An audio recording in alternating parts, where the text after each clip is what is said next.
93-ական թվականներին սարսափելի վատ էր հեռախոսային կապի վիճակը, կապված է հովհարային անջատումների հետ, այդ պայմաններում սկսեցին հարստահարվել ասմեջի թանկարժեք սարքավորումները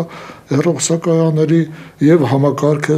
լրիվ փլուզվեց եւ դրա համար իրոք անհրաժեշտություն կար ներդրում կատարելու եւ համակարգը ոտի կանգնացնելու համար։ Այն ժամանակվա ղեկավարությունը Փոստի հեռախոսության նախարարության Գրիգոր Պողպատյանի ղեկավարությամբ սկսեցին որոշակի քայլեր մտածել հեռախոսության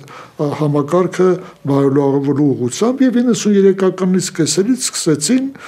հետամուտ լինել արտասահմանյան ինվեստոր գտնելու եւ զարգացնելու այդ համակարգը։ 95 թվականին Տիվիտին հասավ այն բանին, որ Հայաստանի Հանրապետության Փոստի հաղորդակցության հետ միասին ստեղծեցին Armentel համատեղ ձեռնարկությունը։ Ընդ որում համատեղ ձեռնարկության ստեղծումը հիմնադիր պայմանագիրը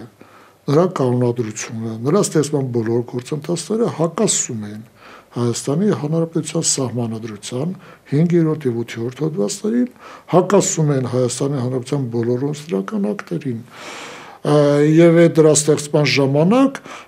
Armentel-ին տրվեց համար 68 լիցենզիա, որը տալիս էր իր մենաշնորհային իրավունք դառնալու մենաշնորհատեր օպերատոր միջազգային հեռախոսության կապի շրջանակներում օպերատոր։ Անդրում դրա մասին հետագայում Սահմանադրական դատարանը որոշում կայացրեց, որ դա հակասահմանադրական է եւ ապօրինի լիցենզիա եղել։ Օտարման մասին պետական գույքի ոչ մի որոշում չի կայացրել կառավարությունը, որը ինքն էր իրավասու դա իրականացնելու եւ ոչ թե Փոստի եւ հեռախոսության նախարարը։ Պայմանագրում գրված էր այսպեսի մի կետ. անկախ կողմերի բաժնետերի ներդրումների չափից համատեղ ձեռնարկության բաժնետոմսերը բաժանվում են 49% եւ 51% հարաբերությամբ, 49%-ը TVT-ին, իսկ 51% հայկական կողմին Հայաստանի Հանրապետությանը։ Ընդ որում Հայաստանի Հանրապետության անունից ներդրումները կատարում էր պարոն Պողպատյանը դրա լիազորություններ չունենալով կառավարության համապատասխան որոշումներ։ Հետագայում նրանք պարտավոր էին մինչև 96 թվականի հուլիսի 1-ը, որ սեփականաշինության ծրագրով պետք է իրականացվեր մրցույթը, այդ ընթացքում պետք է ապահովեին ներդրումները։ Հայաստանի Հանրապետությունը կատարում էր ներդրումներ Պողպատյանի ձեռամբ, լուծարվում էին պետական ձեռնարկություններ,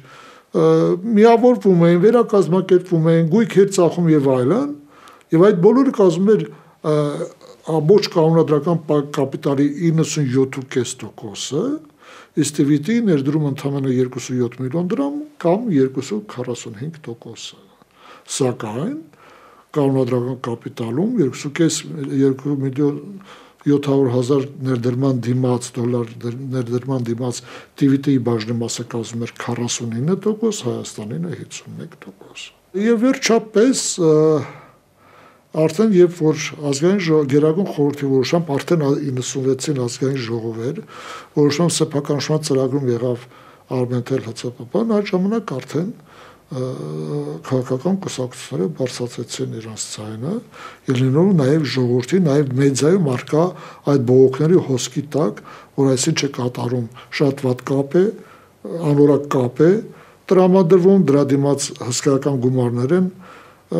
գանձում, ավելին հիմա էլ գնում է ռազմավարական նշանակության օբյեկտի սեփականաշնորհումը։ 99 թվականի մարտի 3-ին Հայաստանի Հանրապետության այն ժամանակվա նախագահ Ռոբերտ Քոչարյանը ստեղծեց Armentel ՓԲ-ի հիմնադրման եւ գործնեության, ինչպես նաեւ սեփականաշինման գործընթացը Հայաստանի Հանրապետության օրենսդրությանը համապատասխանության ուսումնասիրող հանձնաժողով, այն ժամանակվա նախագահի աշխատակազմի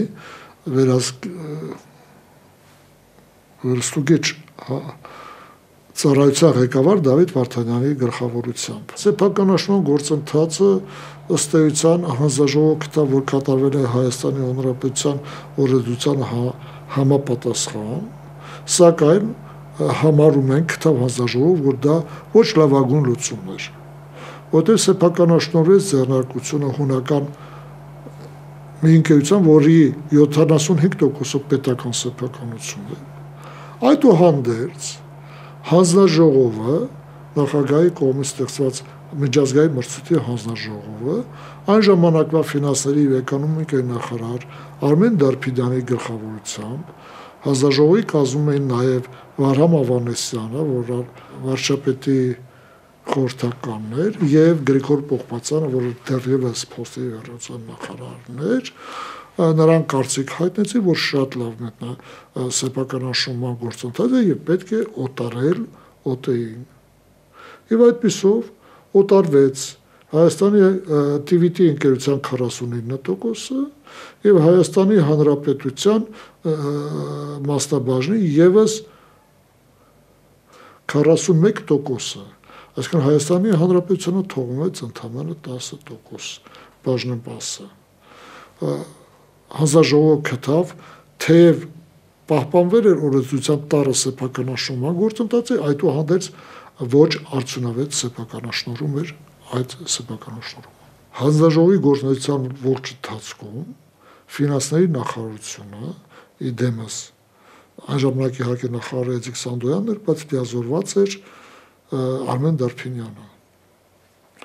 Անընդհատ խոչընդոտում էր հանձնաժողովի աշխատանքներին, թույլ չէր տալի փաստաթղթեր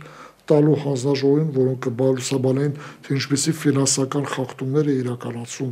Արմեն ՀԾՊՊ-ն։ Այդպես էլ մեր բազմաթիվ հարցումներին մենք պատասխան չստացանք հանձնաժողովի 4 ամսյա գործունեության վերջում, ֆինանսների նախարարությունը բազմաթիվ հարցերի չպատասխանեց։ Ավելին, նույն կերպ վարվեց նաև Հայաստանի Հանրապետության դատախազությունը։ Մեր բազմաթիվ նամակները ժամանակվա դատախազ Աղվան Հովսեփյանին մնացին անպատասխան։ Կարևոր նրանց մոտ քննվում են չարաշահումներ, ֆինանսական չարաշահումներ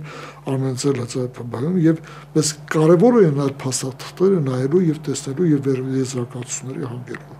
Մեզ նույնպես դատախազությունը խոչընդոտեց և չտվեց տվյալներ։ Սեփականաշնորհ նախարարությունը նույնպես։ Ասեմ ձեզ, երբ որ աշխատանքը վերջացրինք, պարոն Վարդանյանը դարձավ սեփականաշնորհ նախարար, ինձ նույնպես առաջարկեցին փոխնախարարի պաշտոն, ես հրաժարվեցի այն պատճառաբանությամբ, որ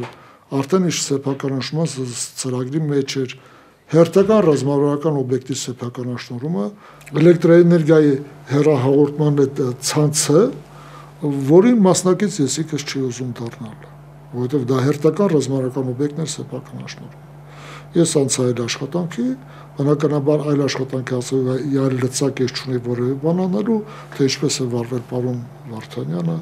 ես իրավասու չեմ պատասխանել։